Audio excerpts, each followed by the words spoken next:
Ken, is it Ken Couling?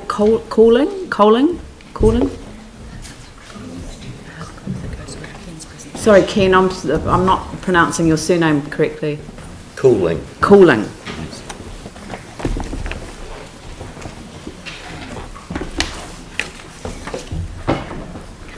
Just one thing, I was allocated 10 minutes, so I'm just a bit, good. Yep. Thanks. Right. Yeah. I'm sorry that these time frames are not ideal. I think that in future we're going to look for more of a workshopping around issues and then hearings that are more focused. I think we're just working out how we go, as we go. Right. And beside me here is Paul Crooks, who's another member of the Christchurch 360 Trail Committee. Morning. Paul has interests in tourism. Thanks very much for the opportunity to reacquaint you with the Christchurch 360 Trail. The committee is very appreciative of the assistance that you have given us over the last few years. Although the trail was launched in October 2015 by Councillor Vicky Buck, there's still a lot to be done. There's a lot to be done to get it to a well-formed, uniform standard, compliant walk and cycle route that goes right round encircles Christchurch, 137 kilometres long. And there's a map that shows the route. I should emphasise too that it goes through Brighton that you've just been talking about. Now the trail showcases landscapes, the biodiversity, the history and the culture of Christchurch. But in addition to that, it has tremendous unrealised tourist potential.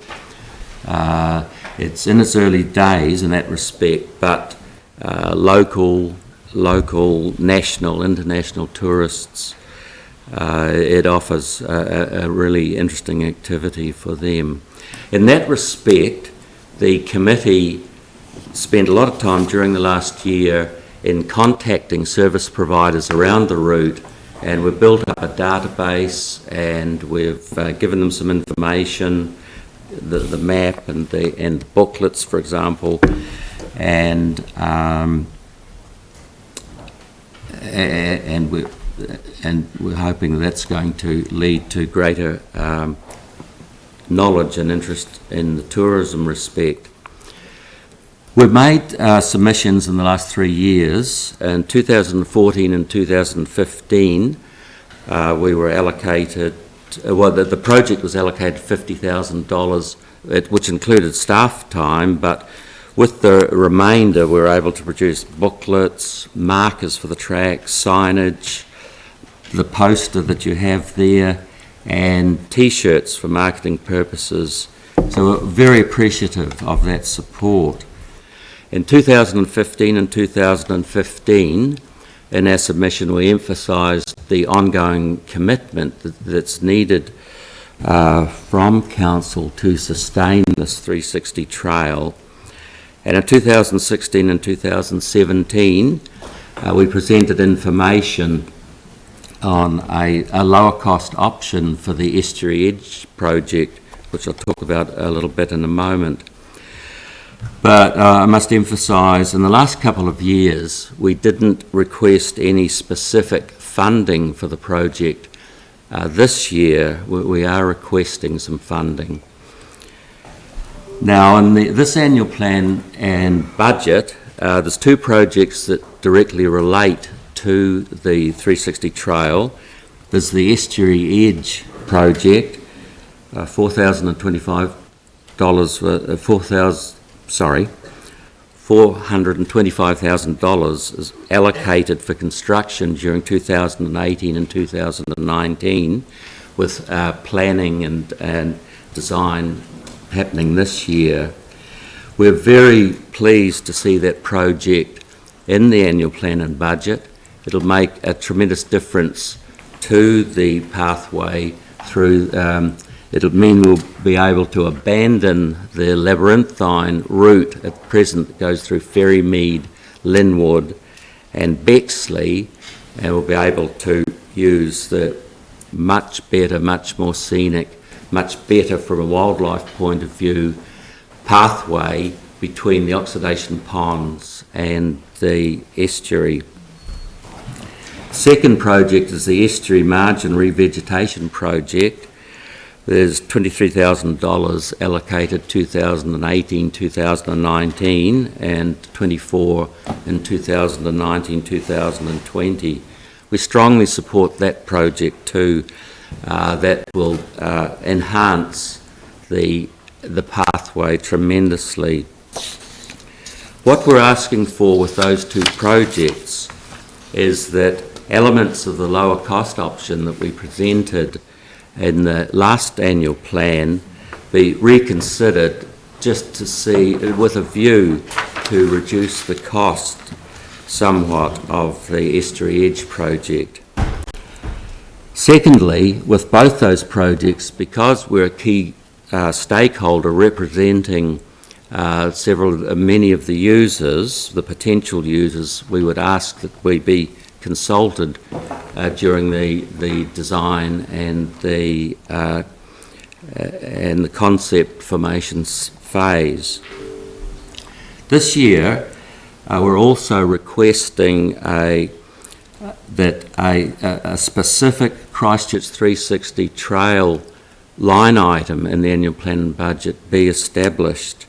We're asking for a project manager who will be able to coordinate within council the trail, and we are asking for a modest budget as well. There's a large volunteer effort involved in the trail, particularly Rotary, who are doing the maintenance, for which we're very appreciative. But in addition, there are modest admin costs associated with keeping this project up and running. There's publications to keep up to date. We maintain a website, some direct costs associated in negotiations. And in addition to that, particularly out the northwest, out beyond the airport, there are improvements that are needed for the trail. Some earthworks and fencing, for example, around Fulton Hogan's quarry. Regular spraying along Ryan's Road and Pounds Road would be very beneficial. There's some signage for the road crossing that's needed out there, and stiles on Christchurch International Airport leased land. With the project manager, it would be very beneficial to have somebody who could coordinate between council teams, someone who could be our prime point of contact in the council and could alert the committee to other projects in the annual plan and budget that are of relevance to the trail. So in conclusion, I'd just like to say that not only does the trail showcase landscape, biodiversity, culture and history of Christchurch, but also has tremendous potential as a tourist asset. And this aspect of it is just in its infancy. So I would ask you to let's continue developing the potential of this tourist asset together. And I thank you for your support. Tim, then Vicky. Thanks, Ken. The council's ornithologist, I think, said there's 136 species of bird comes to the Christchurch area because of its makeup. And with regards to tourism and the 360-degree walkway, really you can go anywhere and go for hikes or walks. There's different types of beauty, etc. But this kind of 136 species is totally unique to the South Island, having that number, and some are totally unique to the South Island, so they don't go north on their migrations, etc. They go across. So with that in mind, I just noticed how much focus are you putting in on that? Because ornithology is a huge recreation and a big tourism. So I'm just wondering, that it's almost kind of mentioned as an aside rather than the trek itself. I was just wondering, if we're looking at it as a tourist opportunity to the city as a whole, rather than, and it's obviously the recreational for the locals, I'm just wondering what the focus is on that, if we're looking at it. Well, there's certainly a focus on ornithology. The track provides connectivity, so I see it as connecting areas of biodiversity interest in particular. And birds are very much a part of that, and as you said, Councillor, I mean, birds, wetland birds, very much part of the scene in Christchurch, and there's been a real effort made to pass through all those areas, particularly all the way along the coastline. So the ornithology is an important aspect. It's probably fair to say I haven't developed it specifically, but it's a very important aspect.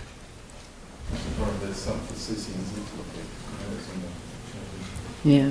Vicky, do you want to ask? Just a very quick question, Ken. Thank you for coming in very much.